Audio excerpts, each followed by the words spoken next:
అందరికీ నమస్కారం. శ్రీమంతులు కావాలంటే శివలింగాన్ని పూజించండి. ఎవరైతే తెల్లని అన్నంతో శివలింగాన్ని నిర్మించి పూజలను చేసి నది నీటిలో వదులుతారో వారింట్లో ఎప్పుడు నగదును ఇబ్బందులు కలగవు. ఎంత పేదరికం ఉన్నా త్వరలోని శ్రీమంతులు అవుతారు.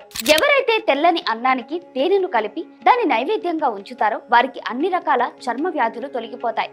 ఎవరైతే తెల్లని అన్నానికి తేనెను, పంచదారను, కొబ్బరిని కలిపి ఆ అన్నాన్ని కులదేవతకు నైవేద్యంగా ఉంచి అన్నదానాన్ని చేస్తారో వారికి అన్ని రకాల రోగాలు నయమవుతాయి. తెల్లన్నం శనగపప్పు వేసి పాయసం చేసి మీ ఇంటి దేవునికి నైవేద్యం పెట్టి పాయసాన్ని దానం చేస్తే మీ ఇంట్లో అందరూ ప్రేమ అనుభవాలను కలిగి ఉంటారు. చాలా వరకు శాంతి లభిస్తుంది.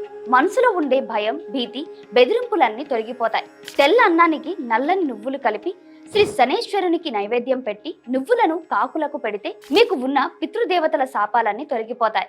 అన్నాన్ని దైవానికి నైవేద్యంగా పెట్టి దాన్ని పశువులకు తినేందుకు ప్రసాదాన్ని ఇచ్చి అవివాహితకు తాంబూలం ఇచ్చి నమస్కరిస్తే మీకు రావాల్సిన నగదు త్వరగా వచ్చి తీరుతుంది. సరిగ్గా అన్నం తినని వారికి తెల్లన్నం, పసుపు, కుంకుమ కలిపి పూజ చేసి దిష్టి తీసి 3 దారులు కలిసే చోట పెట్టి వస్తే ఎటువంటి అన్నం దిష్టి అయినా తొలగిపోతుంది.